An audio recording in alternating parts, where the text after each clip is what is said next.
तो जय हिंद मेरे प्यारे साथियों, कैसे हो आप सभी लोग। आशा करता हूं कि आप सभी लोग बहुत अच्छे होंगे। दोस्तों, भारतीय डाक विभाग की अगर मैं बात करूंगा तो जैसा कि आप सभी लोग को मालूम है कि जो 12 दिसंबर से अनिश्चितकालीन हड़ताल चलाया जा रहा था, जीडीएस स्ट्राइक चलाया जा रहा था दोस्तों, उसे पूरी तरीके से स्थगित कर दिया गया है, रोक दिया गया है। देखिए, इसके पीछे मेन वजह क्या है वो मैं आज के इस वीडियो में बताऊंगा कि मेन क्या कारण है जिसकी वजह से इस स्ट्राइक को रोकना पड़ा। उसके अलावा ऑल इंडिया ग्रामीण डाक सेवा के जो महासचिव है एस महादेवैया जी ने क्या बोला है, क्या कुछ कहा है, वो भी मैं आज के इस वीडियो में आपको बताऊंगा। और काफी सारे लोग ऐसे हैं जो कि बोल रहे हैं कि यूनियन वाले जो है वो पैसे लेकर के बिक गए हैं, यूनियन लीडर को पैसा मिल गया है, इसलिए इन्होंने इस हड़ताल को जो है वो पूरी तरीके से स्थगित कर दिया गया है, रोक दिया गया है। ठीक है ना। इसके पीछे क्या सच्चाई है वो भी मैं आपको आज के इस वीडियो में बताऊंगा। वीडियो को आप लोग बिल्कुल अंत तक वॉच कीजिएगा और चैनल पर अगर आप सभी लोग पहली बार या फिर नए होना तो प्लीज यार चैनल को जरूर सब्सक्राइब कर लीजिएगा इसी प्रकार के गवर्नमेंट जॉब के मोर अपडेट के लिए, क्योंकि आपका एक लाइक और एक सब्सक्राइब अंदर से बहुत मोटिवेट करता है आगे वीडियो बनाने के लिए। तो दोस्तों आइए बिना समय गवाए वीडियो को स्टार्ट करते हैं। सबसे पहले तो मैं आपको यह बताना चाहूंगा और सबसे बड़ा सवाल है, आखिर 2,63,000 जीडीएस एम्प्लॉय को न्याय कब मिलेगा। न्याय का मतलब है यह स्ट्राइक इसीलिए चलाया जा रहा था दोस्तों ताकि जीडीएस के कर्मचारियों को परमानेंट किया जाए, उनको पूरी तरीके से सरकारी नौकरी का दर्जा मिला जाए, जो कि इस स्ट्राइक में शामिल था। लेकिन इस स्ट्राइक के खत्म होने के बाद कहीं ना कहीं उनके उम्मीदों पर जो है पूरी तरीके से पानी फिर चुका है। ठीक है ना। जो जीडीएस की मांगे हैं वो पूरी कब होंगी, ये आज भी एक सवाल बना हुआ है। सबसे पहले मैं आपको यह बता देना चाहता हूं दोस्तों कि इस स्ट्राइक को स्थगित करने का मेन कारण क्या है, मेन रीजन क्या है, ये आप लोग समझिएगा। ठीक है ना।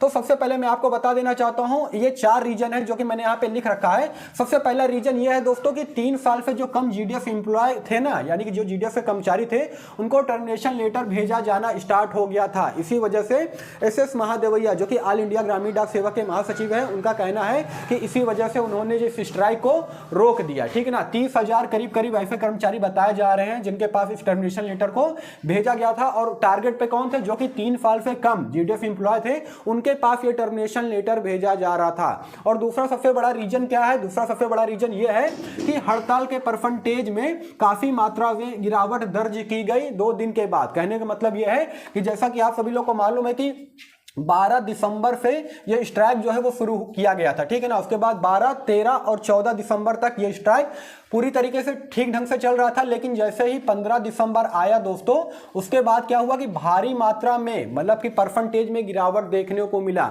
जब यह स्ट्राइक स्टार्ट हुआ था ना दोस्तों, तो 80% का जो है मतलब हड़ताल में लोग शामिल थे, यानी कि पुरजोर तरीके से यह हड़ताल को किया जा रहा था। लेकिन 2 या 3 दिन के बाद ही इसमें गिरावट इतनी देखने को मिली कि यह 80% से आकर के 36% पर आ गया। अब ये समझ लीजिए कि कितना मतलब परसेंटेज गिरावट देखने को मिल रहा था। उसके पीछे मेन रीजन क्या था, मेन रीजन ये था क्योंकि जो जीडीएस के एम्प्लॉय थे उनको टर्मिनेशन लेटर भेजा जाना स्टार्ट हो गया था। सबसे बड़ा रीजन जो है ये बताया जाता है। तीसरा सबसे बड़ा रीजन ये बताया जाता है कि लोगों का प्रेशर और नुकसान होने के कारण जो है इस स्ट्राइक को रोकना पड़ा। एस महादेवैया जी का ये कहना है कि लोगों को परेशानियां काफी ज्यादा हो रही थी। ये जो स्ट्राइक है, ये जो अनिश्चितकालीन हड़ताल है, ये काफी उग्र होने लगा था। कहने का मतलब यह और इससे काफी लोगों को दिक्कतें होने लगी थी, परेशानियां होने लगी थी। इस वजह से इस स्ट्राइक को रोकना पड़ा था और एस महादेवैया जी के ऊपर काफी ज्यादा प्रेशर आ गया था इस स्ट्राइक को रोकने के लिए। उसके अलावा चौथा सबसे बड़ा रीजन यह है कि डाक विभाग जितने भी अपने भारत देश में टोटल 23 सर्कल में डाक विभाग है,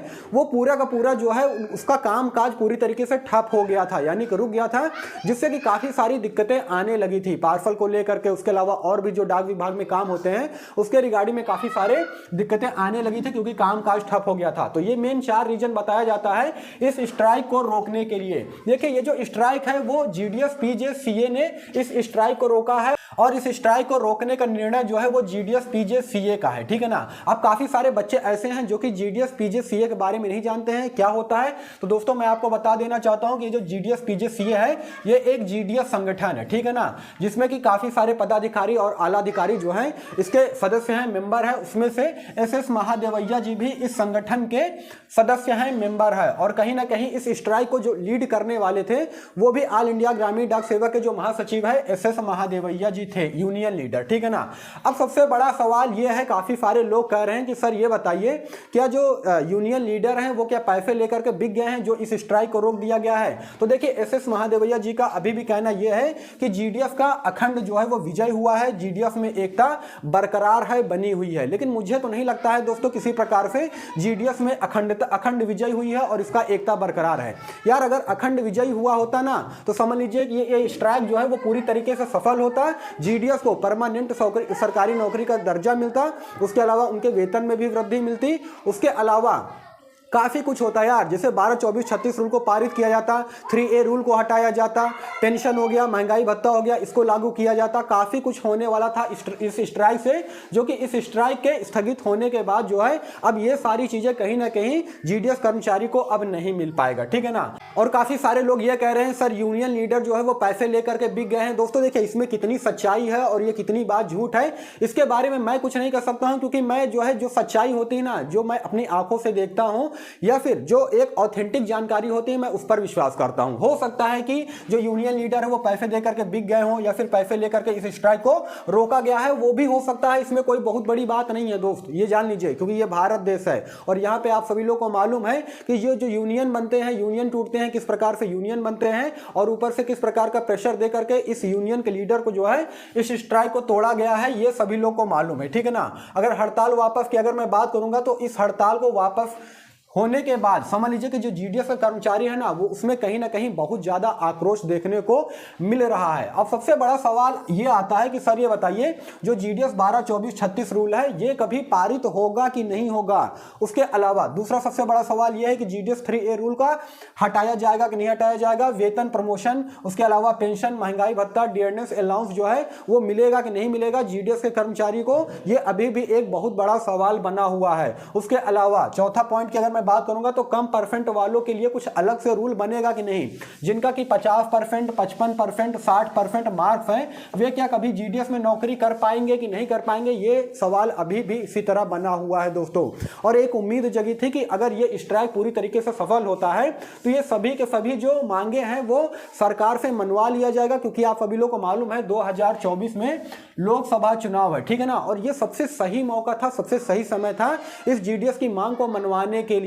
लेकिन कहीं ना कहीं इस स्ट्राइक को जो है पूरी तरीके से स्थगित कर दिया है, रोक दिया गया है और इसको स्थगित किया है जीडीएस पीजेसीए ने, जो कि जीडीएस का एक संगठन है, ठीक है ना। देखिए सबसे बड़ी बात यह है ना दोस्तों कि जीडीएस के जो कर्मचारी हैं करीब करीब 2,63,000 कर्मचारी है, ठीक है ना, जो कि अपनी ड्यूटी देते हैं दोस्तों। कहने का मतलब यह है कि आज के महंगाई के दौर में उनको अगर सही से वेतन नहीं मिलेगा, उनको पेंशन नहीं मिलेगी, सरकारी नौकरी का दर्जा नहीं मिलेगा, उनको परमानेंट नहीं किया जाएगा, 8 घंटे की नौकरी नहीं दी जाएगी, तो बताइए वो अपना घर बार कैसे चलाएंगे, क्योंकि उनकी भी फैमिली है, उनके भी बाल बच्चे हैं, ठीक है ना। तो ये सारी कुछ चीजें जो है वो सरकार को भी देखना चाहिए, समझना चाहिए, लेकिन ऐसा कोई नहीं है। आज की डेट में मैं आपको बता रहा हूं गरीब और असहाय लोगों के लिए सोचने वाला कोई भी नहीं है, ठीक है ना। एक उम्मीद यहां से जगी थी कि ये जो जीडीएस स्ट्राइक है अगर ये सफल होता है तो सारी की सारी जो मांगे हैं वो मनवा लिया जाएगा सरकार की तरफ से, लेकिन वो भी उस पर भी समझ लीजिए कि पूरी तरीके से पानी फिर चुका है यहाँ पे, ये जान के चलिए। अब सबसे बड़ा सवाल यह है कि क्या जीडीएस के कर्मचारी को कभी परमानेंट किया जाएगा कि नहीं किया जाएगा। जीडीएस के जो कर्मचारी हैं उनको केंद्र सरकार की नौकरी का दर्जा कभी मिलेगा कि नहीं मिलेगा दोस्तों, ये अभी भी सवाल बना हुआ है। लेकिन फिर से मैं आपको बताना चाहता हूं कि ये जीडीएस एकता हमेशा जिंदाबाद था, जिंदाबाद है, जिंदाबाद रहेगा। और आप सभी लोग जितने भी जीडीएस में कार्यरत हो या फिर जीडीएस में फॉर्म अप्लाई करते हो, एक सपना आपका है कि भारतीय डाक विभाग में मैं कभी नौकरी करूंगा, उसके लिए आपको दोस्तों एक यूनिटी बनाना पड़ेगा, एक होना पड़ेगा, तभी करके सारी चीजें होंगी। देखिए कहने का मतलब यह है ना कि जब तक यूनिटी नहीं होगा ना, यूनिटी तो यहां पर भी थी लेकिन जो मेन लीडर है ना वो कहीं ना कहीं सबको धोखा देगा, इस वजह से ये स्ट्राइक पूरी तरीके से असफल हुआ है, मैं यही कहना चाहूंगा, ठीक है ना। बाकी आप सभी लोगों का क्या ओपिनियन है इस स्ट्राइक को लेकर के, अनिश्चितकालीन हड़ताल को लेकर के, अपना सुझाव जो है कमेंट सेक्शन में आप कमेंट कर दीजिएगा। अगर जो ऑथेंटिक कमेंट रहेगा वह मैं उनका रिप्लाई भी अपनी तरफ से दूंगा। बाकी यही सारा सब कुछ जानकारी देना था। वीडियो अगर आपको इन्फॉर्मेटिव लगा हो तो वीडियो को लाइक कीजिएगा, चैनल को जरूर सब्सक्राइब कीजिएगा इसी प्रकार के गवर्नमेंट जॉब के मोर अपडेट के लिए। बाकी फिर मिलेंगे किसी नेक्स्ट वीडियो में, तब तक के लिए धन्यवाद।